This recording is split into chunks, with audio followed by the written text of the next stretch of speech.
I feel cold! So I'm sorry if I shudder while I read. Just so you know, I may sneeze.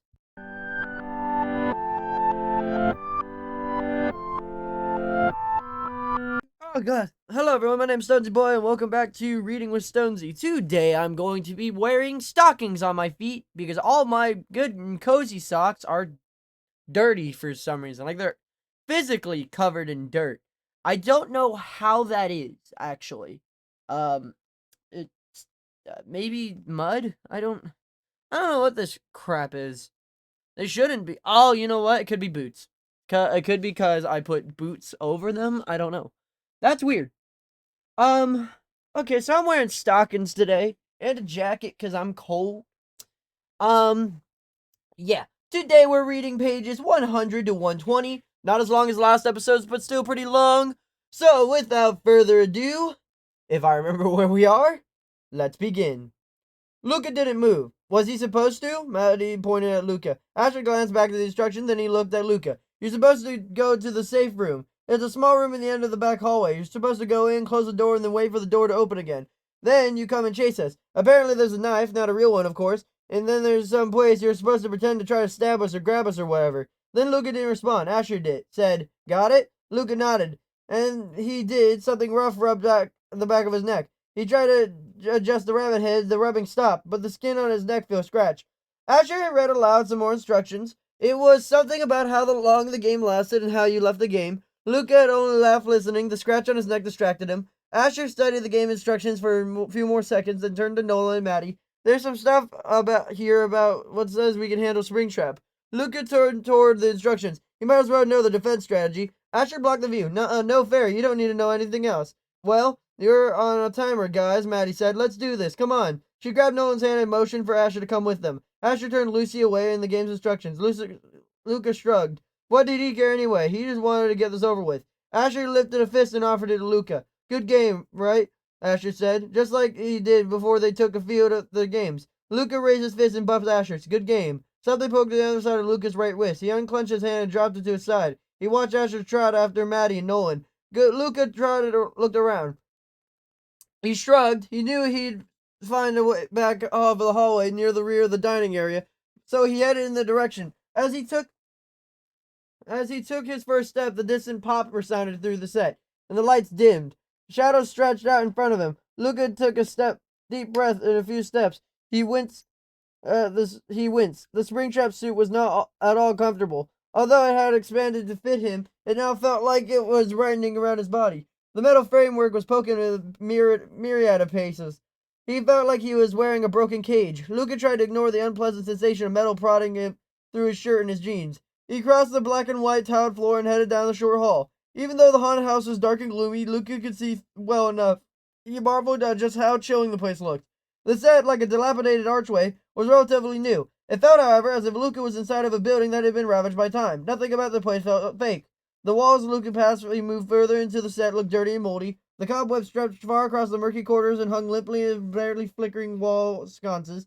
The mottled walls were decorated with old Freddy posters and decayed parts from Fazbear characters. The parts animatronic heads, limbs, hands, and feet, along with wires and gears, were caught up in netting and dangling from filthy strings. Occasionally they were pinned to a wall with incongruently gleaming knives. Luca idly wondered if the knives were faked as the one that he was supposed to use. Luca didn't linger near any of the walls. He walked as fast as he could to the cumbersome and camp suit.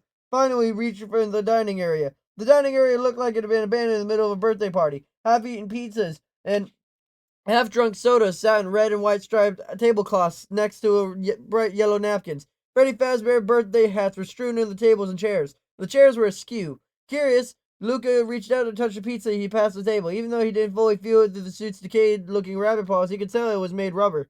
Clever. From down the hall behind Luca, a cracked thump warned him that his friends were starting to break in.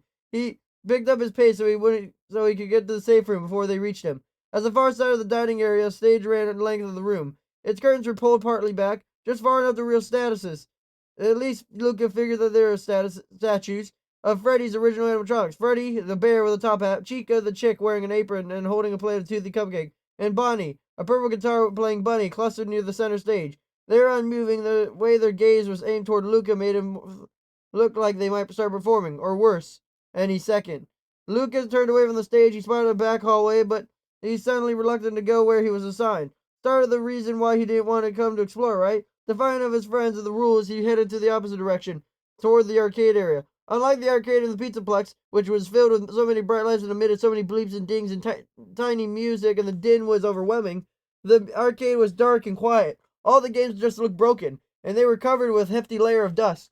Beyond the grimy arcade, the purple and gold starred curtain to Pirate's Cove was locked, but the hem of the velvet fabric fluttered. Lucas stared at the movement, but he shrugged it off. It wasn't like Foxy was actually back there. Maddie's high-pitched giggle echoed through the set, and Luca heard a whole low rumble of Nolan's voice. Asher said something in response to Nolan, and Maddie laughed again. Luca could hear his friend's footsteps in the main hall. They're getting closer pretty fast. Luca had to move. Luca headed toward the back hall and trotted to the inky tunnel. But once it was out in the dining room, Luca hesitated. He couldn't help himself. It was the infamous hallway, the one the killer used to take the kids to their deaths.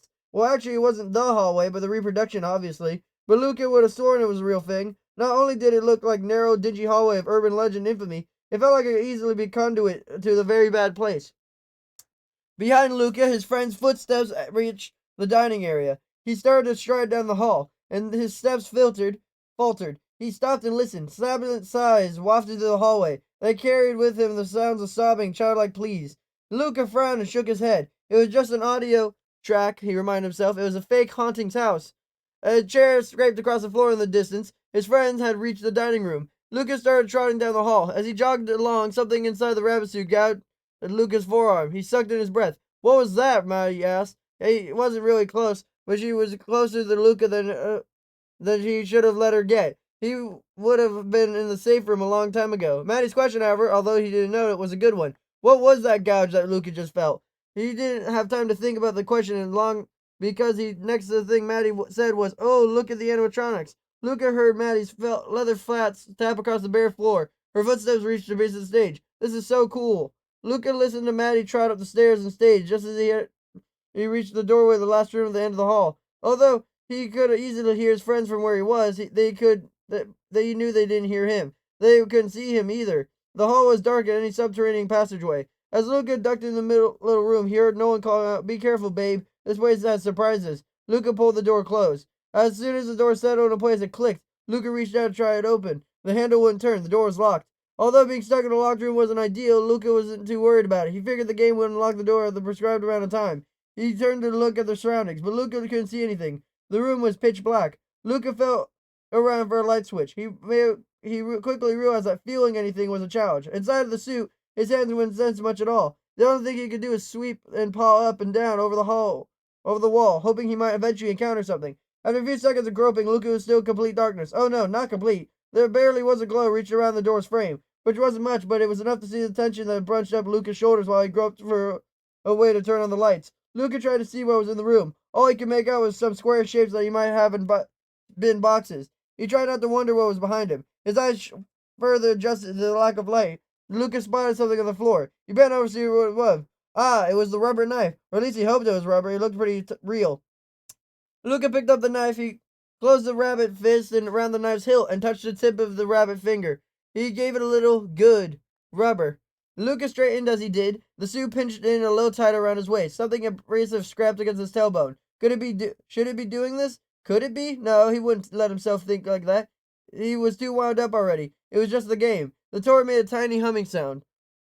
Then, with a sauntering wish, the door opened. Exhaling in relief, Luca grasped his fake knife and hurried out the room. Luca quickly headed down the hall. He was ready to pretend to kill his friends so he could finish the game and get out of the rabbit suit. Once he was several feet from the little room, Luca slowed down. He could hear Manny's voice in the dining room. He was talking about animatronics. Luca pattered down the hall. As he went, something poked against his ankle. He rotated his ankle, readjusting his foot's position in the suit. Man, he wouldn't wait to get out of this thing. Luca crept up the doorway leading into the dining room. He peered past the threshold. His friends were near the stage. They were looking at the animatronic statues. Luca figured that would be a good time to get into this role. He lifted the rubber knife and prepared to rush into the dining room. Within the stage lights suddenly burst on. Even more lights flooded the dining room. 80s rock music blared. A kaleidoscope on the ceiling began to spin, throwing fractals of colored light everywhere. Although the lights and music in and of themselves weren't scary, the sudden contrast of dim and quiet to bright and loud were disorienting. Maddie ducked into Nolan's arms, and Asher staggered back onto the table. In a harshly colored light, it was hard to tell, but it looked like Nolan might have gone pale. Good. Served him right. Served them all right. Asher recovered first. Whoa, he breathed. Maddie looked around the room, and their initial fearful expression turned to glee. Wow, this is so awesome. He stepped away from Noah and started dancing. Noah and Asher laughed and watched her. Almost as fast as the lights and music had come on, they went off. The previously dim lights went off, too. The entire room was now dark, and the blackness descended. Maniacal laughter echoed through the room. It sounded of pounding footsteps came from the stage. Maddie let out a low shriek. Asher gasped. The footsteps stopped. In the distance, the door slammed. Lucas' heart was racing as he took a long, quiet breath. A few feet from him, his friends were breathing loudly. The haunted house's little series of surprises had gotten to them all. Lucas should make this move now. Lucas took a second to remind himself of the dining area's layout. Then he strode into the room. He stayed close to the stage, hoping to avoid running into any tables and chairs. And he rushed forward, aiming toward her where he could hear Maddie's nervous giggle. A chair scraped. No one swore. The dim lighting returned. Maddie glanced around and saw Luca, his knife raised. She screamed. Luca flinched at the sound of Maddie's screech. She reached for her. She screamed again. Luca actually wasn't intending to scare Maddie when he held out his hand. Her first scream had pulled him completely out of character. Not that he ever barely been in character to begin with. He'd been reaching to be sure she was okay. Then she screamed a second time, though. He realized she was screaming because of him. Maddie, he said. He turned and ran away from the stage, heading in the direction of Pirate's Cove. Luca involuntarily started after her. As he did, the purple and gold curtain swished open. Foxy stepped forward and swiped at Maddie with his hook. Maddie veered out of the way at the last minute. She screamed even louder. Foxy surprised Luca as much as she did Maddie. Luca jerked back at the fox's hook, shaved through the air a second time. Then Luca jerked. Something clamped down on his thigh. Maddie, he called out. Maddie shrieked and ran toward the opposite side of the dining room. Asher and Lola joined her, and the three disappeared into the long hallway. Luca glanced at Foxy, then he realized that Foxy wasn't as real as he appeared to be. The fox wasn't animatronic, it was a statue manipulated by the relatively simple system of ropes and pulleys, almost like three-dimensional pop-up book. It was obviously designed to go through the present series of moves for a jump scare. Guys, Luca called out. They must have figured Luca was being string-trapped, but he wasn't. It was a hand in his leg and moaned. Whatever had grabbed his thigh hadn't let go. It felt like a metal trap had glued into his leg. It was broken his skin as well. He could feel warmth trickling down his knee. The moisture wasn't sweat, it was bleeding. He was sure of it. From somewhere down the hallway Maddie, Noah, and Asher had raced into, the door slammed. Loud metallic screeches reverberated into the room. Maddie and the guys tore back into the dining room. Now they were spotted, Luca limping through the rows of tables. They bolted back toward the lobby. The lights flickered brighter than an instant and completely dark again. The sounds of murmuring voices suddenly seemed to come from every wall. Luca wove his way through the dining area, heading for the hallway. When he got there, grimacing in the throbbing pain in his leg, the hallway was empty. Where had his friends gone? They were probably hiding in one of the rooms that opened up along the hallway. Luca stared out of the hall. Luca trudged past the wall hung with more Freddy's posters, along with the interspersed with yellowing and curling children's drawings. They crackled at the past them. And Luca pushed open the door of the storage room. It was stuffed with boxes. He stepped in, looking around. His friends weren't there. After checking the janitorial closet and the restroom, which both were empty, Luca continued down the hall. When he got to the door leading to the parts and service room, he heard whispering. His friends were hiding behind the door. Luca reached out, intending to push the door open. Before he could, the door swung back. No one came charging out, bellowing at the top of his lungs and wielding an animatronic leg. Luca was barely able to step back in time to avoid getting bashed in the face with a metal leg. Hey, the attack surprised him. He was supposed to be the killer, wasn't he? Luca reacted about thinking and grabbed the end of the metal leg. He reached it from Nolan's grasp and Nolan stumbled back. Luca dropped in the metal leg and lunged Nolan. Nolan spun away from Luca. As he did, Maddie and Asher dashed into the hall. The free-linked hands tore away from Luca, heading toward the end of the hall. You can't hide from me, he called it again. Again, he wasn't being in character. He meant it literally. If his friends hid, what was the point of the game? Why did they bother with all this dress up and charades if he was going to stomp around and they were going to cover in some dark corner? Luca strolled down the hall after his friends. As he did, the rabbit suit shifted. Something gouged him in the ribs. Luca grasped and grabbed his side. Up ahead, Maddie, Nolan, and Asher ducked into the door on the right side of the hallway. Luca picked up his pace. He stopped, though, as the static spurted speakers overhead. A whirring sound burst forth, and then the tinkling sound of the little kid's laughter, followed by a child's voice calling out, "Hello?" What the heck was that? Luca frowned at the speakers as he spit a couple of sounds of static, and then was silent. I knew it. In one of the VR games, the security guard used an audio system to play characters' voices to distract Springtrap. What Luca had heard was one of the Balloon Boy's lines. Luca had never liked the perky little animatronic boy holding the balloon sign. He wouldn't believe he let himself react to the recording of the character's voice. Luca stepped into the doorways his friends had used, but they were long gone. Luca looked around as he standing in duplicate of an old Freddy security office. The small and dingy room held a scratched wood desk and a credenza, and a dented metal filing cabinet. Clunky monitors, dusty keyboard, and random piles of paper covered the furniture surfaces. A crooked old black metal fan rotated lazily in the credenza. He creaked as it ran. The breeze it created rustled the papers. The office had no windows Lucas' friends would have used for an escape. The only other way out was through the vent. Luca bent over and looked under the credenza. Yep, a vent cover. Swinging from one remaining screw, hung loosely away from the duct opening. Luca crouched down to think. He should have done that. When Luca bent his knees, he heard something snap inside the suit. Something that felt like metal teeth dug into his hip. Luca let a yowl of pain. He pressed his hand to the area, and again he felt something wet and warm run down his leg. That was enough. The suit was dangerous. Luca wanted out of the game. Luca stood and strode, hobbled out of the office. He continued down the hall to his end where the bright red exit sign glowed and what looked like an emergency fire door. He grabbed the handle and pushed down. It didn't move. Of course, the door was fake. He'd done it again. He kept forgetting it was inside the game and not a real building.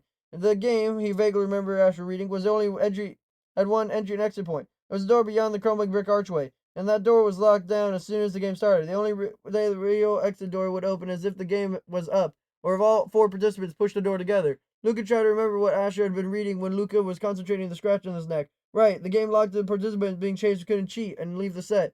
All four participants would agree to halt the game if they wanted out before the time was up. Okay, so Luca had to find his friends, tell them wanted out. But where were they? Luca cocked his head and listened. Maddie was an avid talker. He figured he'd be able to hear her chattering somewhere. For several seconds, all Luca heard was silence. But when he heard Maddie's giggle, he shifted and got a sense where the sound was coming from. Given how muffled the sound was, he figured the friends were still in the ventilation system. He thought about going in after them, though the open duct over the credenza they were strong head start. No, he was better off trying to predict where they'd come out of in the ducts. He left the office and started down the hallway. As he walked, he thought he could where he should go next. If he were hiding from a stalker, what part of a fake building would he choose? Would want them to come out in a small enclosed space. He'd want a room to maneuver. He guessed that his friends would head toward the stage or a dining area, or maybe they'd end up in the party room. Luca headed back in the dining room. He figured from there he'd be able to hear the friends and work out where they were going. Then he could get ready to catch them if they left the vents. Luca tried to pick up the pace when he's sure he got into position before his friends got out of the ductwork. But the quick movements triggered another attack from the suit. Something pierced his stomach, and he doubled over, clutching his gut. That's it, Luca said. He didn't have to leave the game to get a suit, so all he needed to do was take it off. Luca reached up and tried to disconnect the rabbit head from the suit's neck. Asher said that there was a mechanism back there, but Luca couldn't find it. He activated his clumsy rabbit paws. He pushed, he prodded, nothing. Luca was clamped his hands inside of the rabbit head and tugged on it, all his strength. It was like he had been wielded into peace. Okay, so maybe he had to leave the head on, but maybe he could open up the suit and tear it free from his body. He needed to get the metal away from his skin. Luca attempted to free the hidden fastenings along the front of his suit. As long as he fiddled with the first fastening, however, Luca heard a click. Right on the heels of a click, he was stabbed in the chest, the lower plexus, and the lower abdomen. Luca yelled out. Somewhere in the ductwork, Maddie screamed. His cry must have startled her. The sound seemed to be coming from a party room near the arcade. Luca tried to calm himself. He was panting like he had just run out of the hall. He needed to keep it together so he could get to the party room before his friends were out of the ducts. He would need to tell them what was going on, because Luca was pretty sure he knew what was going on. If he was right, he was in trouble. Big, big trouble. Lucas started walking again, although walking probably didn't accurately describe the way he was moving. He was more staggering than walking. Pain pulsed in his thigh, his ribs, his hip, most of his torso. He didn't think the injuries were bad yet, and they were worse very quickly if he didn't get out of the suit. Luca's friends might not have believed the mythology of Freddy's, but Luca did. And part of the mythology was these old suits could be lethal. There was a reason Springtrap was called Springtrap. The original rabbit suit was Afton and was supposed to use was a Springlock suit.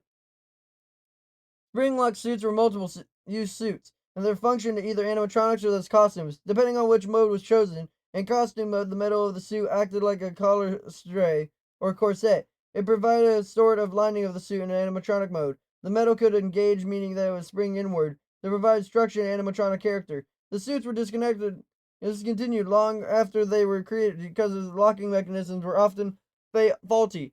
They would get triggered by the movement of costume's occupant, and if they were triggered fully, the metal clamps would shoot out and impale the occupant fatally.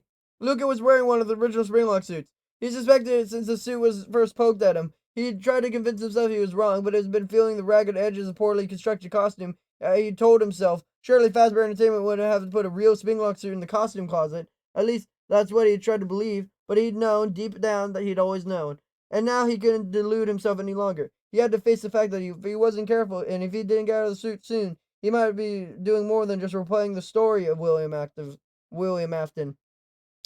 Lucas' breath sharpened into the staccato gasp as he fully realized the predicament. He knew he grew panicking wouldn't help, but the panic was stronger than his ability to reason. He hadn't wanted to be Springtrap. He knew legends. He knew the suit meant better than any of his friends. Luca's vision darkened, his mind raced. Get a grip, he commanded himself. You don't have time for this. Luca forced himself to slow his breathing. He needed move quickly and carefully to intercept his friends. In the suit, Luca couldn't spare his shoulders, and he was, in fact, afraid to do so. But he tried to do so mentally, pushing his words back to his mind. He stepped carefully into the wall, used it for support as he inclined toward the party room. He moved gently as possible, afraid to activate more of the suit. As he took one more step and the other, Luca realized the fear that was told him not the real reason the pace of breathing. The pain was the cause, either. It was really just getting his heart rate was going in anger. Why would he let his friends talk him into this? At the double doors of the party room, Luca stopped and listened. The muffled scrape and tap came from another side of the door. Luca slowly pushed the door open and looked into the room. It was shrouded in pools of darkness. The room's only illumination came from a faint spill of light stretching just from the dining room. Luca waited for his eyes to adjust in the murk. When he tried to ignore the throbbing pain in his legs and torso, the party room was similar to the dining room, and the held table was covered in the red striped tablecloths. These tables, however, were long banquet-style tables instead of smaller 4 or 5 or 6 seaters. Also in the dining room was his room labeled looked like it had been abandoned mid-party. The tables had some kind of half-eaten foods and drinks, crumpled napkins, and scattered party hats. The party debris there, though, beyond the tables, faded. Crinkled streamers littered the floor like straw. Deflated balloons flopped to the end of the strings, drooping from the ceiling. Dust covered the wrapped presents were piled near the end of one of the tables. Some open presents lay on empty chairs and were strewn on the floor amid the streamers. But these were freakish, menacing versions of mini animatronics, headless dolls, crackled handheld games spit out of the gaping boxes. Walking flat-footed as silently as he could, Luca entered the room and started around with some of the 3 extended tables. A shuffling sound came from the far side of the room and stopped him. When the sound didn't continue, Luca went a few steps farther. A clunk and whispers turned him into a statue. If Luca was going to get his best friends into understand the crisis, and it was a crisis, he figured that he'd wait until they were right in front of him. They couldn't understand him if he called out. The soothe muffled his voice, and between that and his pain, he knew that he would be close to them to understand. A clinking and a metallic tink were followed by more whispers. The whispers were louder now. He could hear the conversation. It's stuck, Asher whispered. Well, whack it, Maddie said. I did, Asher said. Move over, no one said. It's just a man's job. Maddie giggled. Luca figured his friends were intent on going through the conversation, but they wouldn't notice any sounds that he might make. So he started moving again, padding around at the end of the tables and get closer to the back wall of the end of the table as he got closer to the back wall of the room. There he would see the wall held a large grated vent cover. The whispers had coming from behind it. Maddie's giggle, something rustling, a sharp intonation led up to a loud bang. The vent cover vibrated, but didn't come off the wall. Ugh. Well, it's a man's job to break vents, apparently. What a load of bogus. But yeah. Today we read pages 101 to 120. Pretty short, pretty simple. Next time, oh, hey. I guess past me was not really a big fan of, current me. Because, wow, we are reading a lot of pages to next time. 121 to 147, aka 26 pages.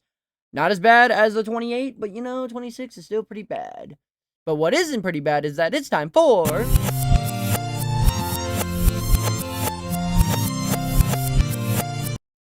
Reading Corner of the Day, doing it up Stonsey's way. Bop. Today we are learning about the Alaskan Malamute. Fat and fluffy and silly looking and looks a lot like a husky. But before I can make fun of anything, or before anyone should have a strong opinion, they should always look into what they're very interested in, just in case for arguments or to teach others type of thing. That's where intelligence lies. Well, not only does knowing things help you, it makes you look smarter in front of your mom, your dad, your sister, your brother, or even someone you truly love and care for that much more.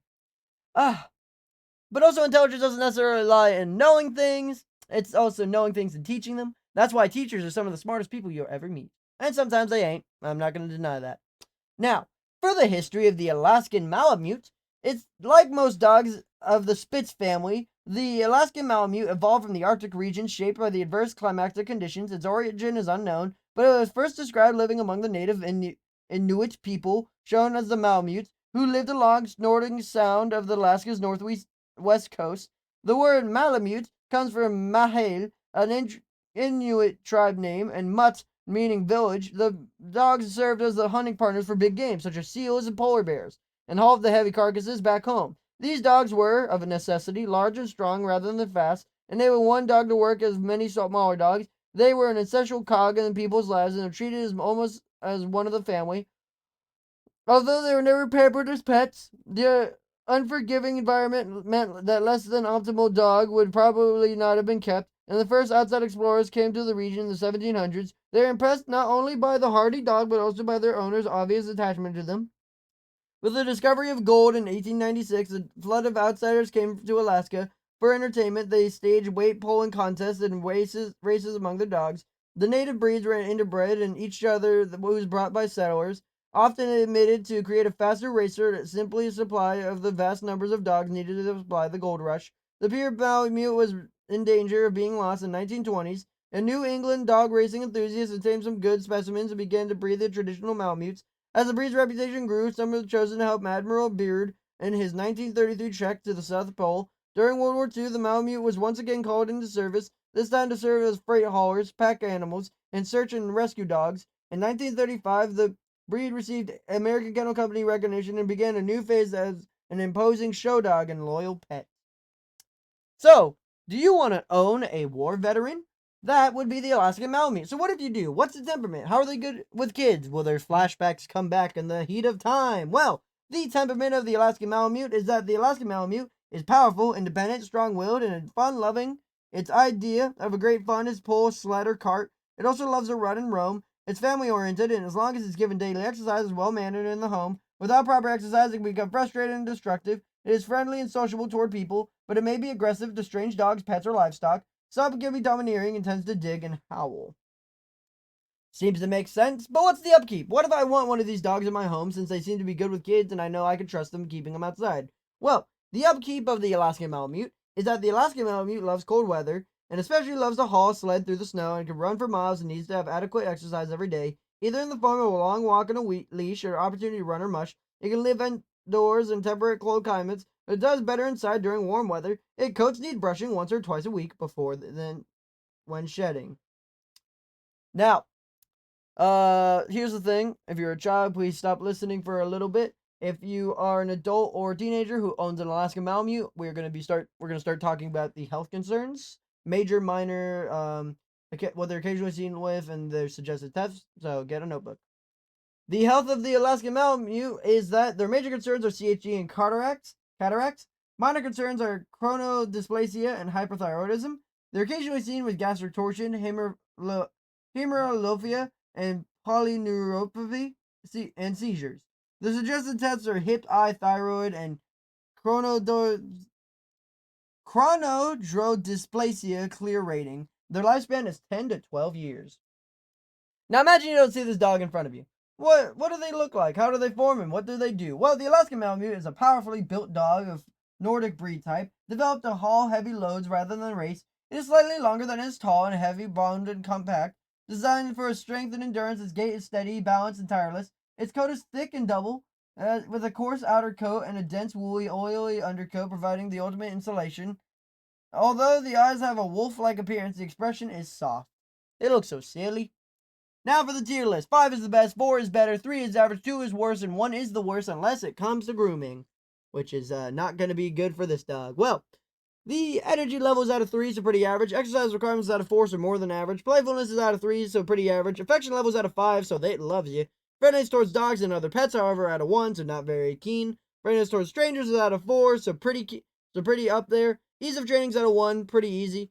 Watchdog ability, protection ability, and sadly, grooming requirements are all out of 3, so pretty high for the grooming requirements, but pretty good for watchdog and protection ability. Cold tolerance is out of 5, but heat tolerance is out of 1. Seems to be a common theme with the working group. The weight of a healthy Alaskan Malamute should be 85 pounds for a male and 75 pounds for a female.